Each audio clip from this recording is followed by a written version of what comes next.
इस क्वेश्चन को भी हम एग्जैक्टली वैसे ही सॉल्व करेंगे जैसा हमने पिछला क्वेश्चन सॉल्व किया था। ये टेबल बना के the coach of a cricket team buys 3 bats. तो वो कहता है कि कोच ने 3 बैट खरीदे, ठीक है, क्रिकेट बैट, और 6 बॉल्स खरीदी फॉर ₹3900।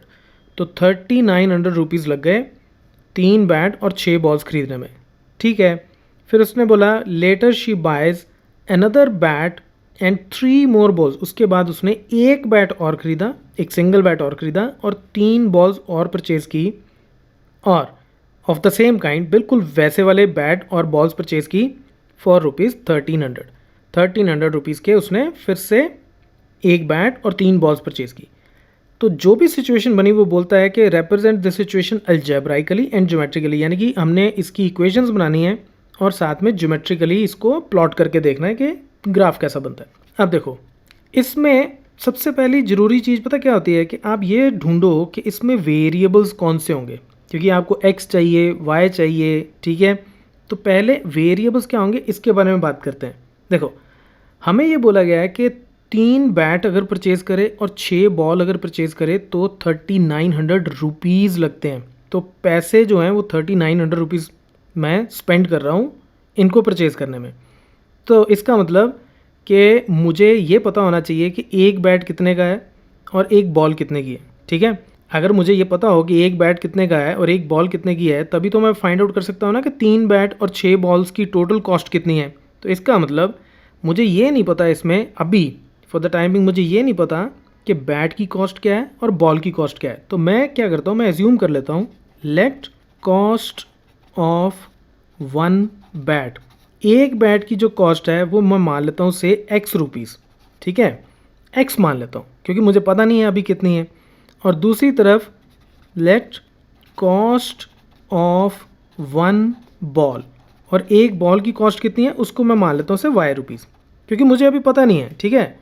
मुझे नहीं पता कि बैट कितने का है, बॉल कितनी की है, लेकिन मुझे इतना पता है कि 3 बैट और 6 बॉल इतने के मिलते हैं और एक बैट और 3 बॉल जो वो इतने के मिलते हैं। तो सब कुछ पैसों में, रुपीज़ में ही हमारा डीलिंग होगी, तो इसलिए ये मेरे 2 वेरिएबल्स आ गए।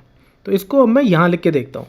अब सबसे पहली बात कि बैट जो है वो कहता है कि बैट की क्वांटिटी अगर 3 हो, अगर 3 बैट परचेज़ करूं तो मेरी कॉस्ट कितनी हो जाएगी। देखो, एक बैट की कॉस्ट अगर मैंने x रुपीज़ मान ली तो 3 बैट की कॉस्ट कितनी हो जाएगी 3x, ठीक है। x plus x plus x 3x हो जाएगी, ठीक है। दूसरी तरफ 6 बॉल्स, अगर मैं 6 क्वांटिटी लेता हूँ, बॉल्स की क्वांटिटी 6 हो तो 6 बॉल्स की कॉस्ट कितनी हो जाएगी 6 इंटू वाई, क्योंकि एक बॉल मैंने बोला था कि y रुपीज़ की मिलती है, तो 6 बॉल्स कितने की हो जाएंगी y plus y plus y plus y plus y plus y, right. 6 बार y आ जाएगा तो 6y हो जाएगी। अब हमें यह भी पता है कि टोटल कॉस्ट कितनी है। टोटल कॉस्ट का मतलब क्या है कि 3 बैट्स की कॉस्ट प्लस 6 बॉल्स की कॉस्ट, यानी कि 3x प्लस 6y, ये मुझे कितना गिवन है 3900, राइट। 3 बैट और 6 बॉल्स की कॉस्ट ही 3900 है ना। तो 3 बैट की कॉस्ट मैंने 3x निकाली, 6 बॉल्स की कॉस्ट मैंने 6y निकाली, तो यानी कि 3 बैट्स की कॉस्ट और 6 बॉल्स की कॉस्ट को अगर मैं ऐड कर लूँ तो मैंने टोटल 3900 रुपीज़ स्पेंड किए। सिमिलरली अब वो आगे बोलता है कि जब मैं एक बैट खरीदता हूँ, तो एक बैट जब मैंने खरीदा तो ऑब्वियसली उसके तो x रुपीज़ लगेंगे क्योंकि एक बैट की कॉस्ट तो x रुपीज़ है। बट जब मैं 3 बॉल्स खरीदता हूँ तो 3 बॉल्स खरीदने की कॉस्ट मेरी कितनी पड़ जाएगी 3 इंटू वाई, राइट, क्योंकि एक बॉल की कॉस्ट अगर y रुपीज़ है तो 3 की हो जाएगी 3y। और अब मुझे ये भी पता है कि एक बैट और 3 बॉल्स की कॉस्ट कितनी है 1300, राइट, 1300। और 1300 का मतलब क्या है, एक बैट की कॉस्ट कितनी है x रुपीज़ प्लस 3 बॉल्स की कॉस्ट, और वो कितनी है 3y। तो ये मेरी 2 अलजेब्राइक इक्वेशंस आ गई और मैंने इस पूरी सिचुएशन को अलजेब्राइकली यहाँ पे रिप्रेजेंट कर दिया, ठीक है। एक इक्वेशन आ गई मेरी ये, इसको 1 बोल दो, और एक आ गई ये, इसको 2 बोल देते हैं। अब इसको चाहो इक्वेशन 1 को आप फर्दर और सिंप्लीफाई भी कर सकते हो। कैसे, देखो, ये जो मेरी इक्वेशन है 3x plus 6y is equal to 3900, इन दोनों में 3 कॉमन है, तो 3 into x plus 2y is equal to 3900 हो जाएगा।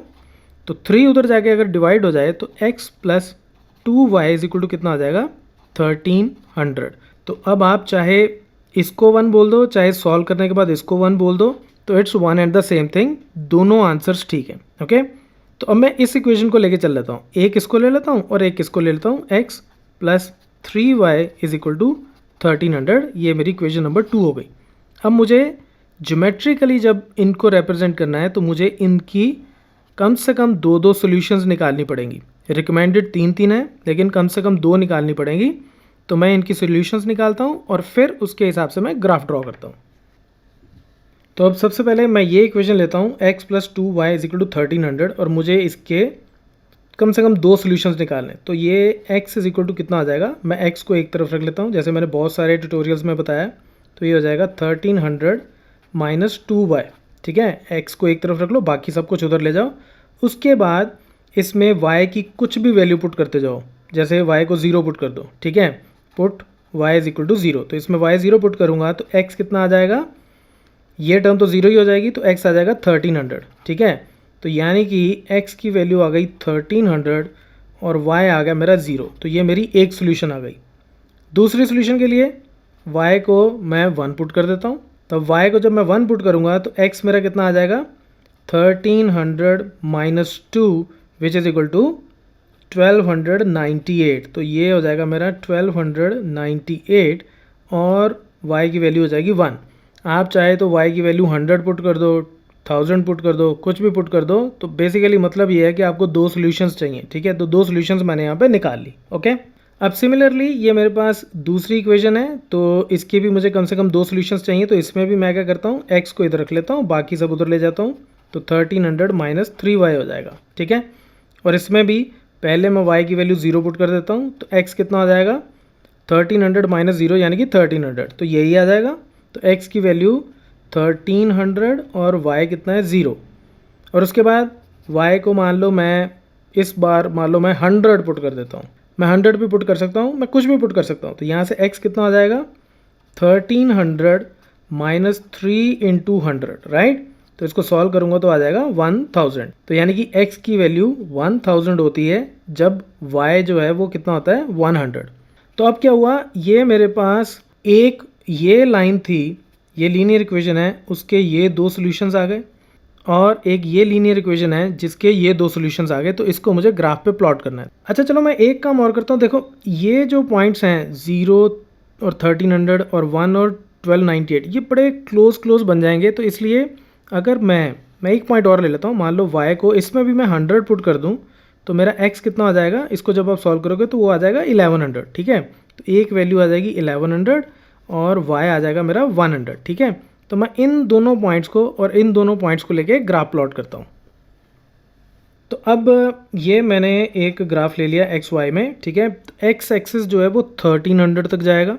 ठीक है, और y जो है वो 100 तक जाएगा। ठीक है, दोनों केसेस में इतना ही है, y जो वो 100 तक जाता है और x जो है वो 1300 तक जाता है। अब मैं एक काम करता हूँ कि x एक्सिस को तो मैं 100 के इंटरवल पे ले लेता हूँ। तो ये हो गया 100, 200, 3, 4, तो ये 500 हो गया यहाँ पे। तो ये जो है ये 1000 हो जाएगा। ठीक है, फिर उसके बाद 1100, 1200 एंड 1300 ये बन जाएगा मेरा। ठीक है, तो 1300 यहाँ पे मेरा बन जाता है, ये 1300 बन जाता है। ठीक है, अच्छा दूसरी तरफ y जो है वो सिर्फ 100 तक जाता है, तो उसको फिर मुझे 100 के इंटरवल लेने की ज़रूरत नहीं है। मैं 10 का इंटरवल ले लेता हूँ, से 10, 20, 30, 40, 50। तो ये हो गया मेरा 50।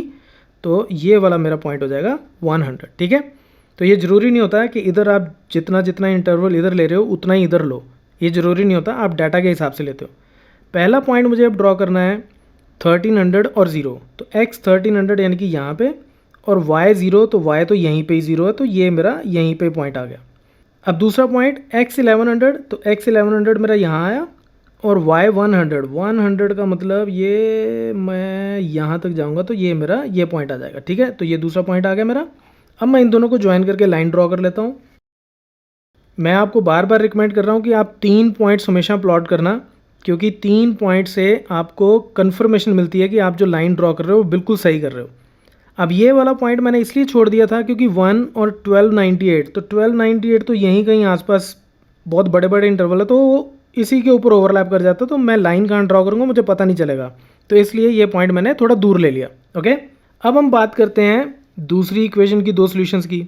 तो पहला पॉइंट क्या है, 1300 तो वो तो यहीं आ गया फिर से, 1300 तो यही पॉइंट है। दूसरा 1000 एंड 100, 1000 x 1000 यहाँ और y 100 यानी कि ये पॉइंट आ गया मेरा यहाँ।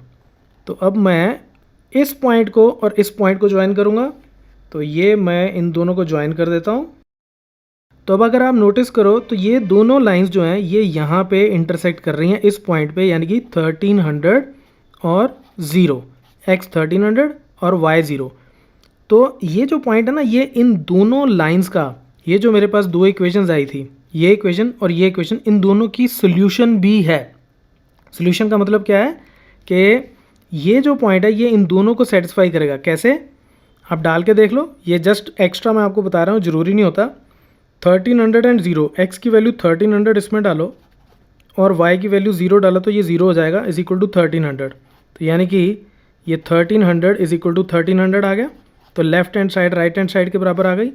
अब इसी को मैं यहाँ पुट कर लेता हूँ, x कितना है 1300, y कितना है, y है 0, तो 3 इंटू 0 कितना हो गया 0, इज इक्वल टू कितना है 1300। तो 1300 इज इक्वल टू 1300, तो यानी कि इसकी भी लेफ्ट हैंड साइड और राइट हैंड साइड बराबर हो गई, तो ये इन दोनों लाइंस की एक सोल्यूशन है, right. So that's it from this tutorial, keep watching मैथमाफिया।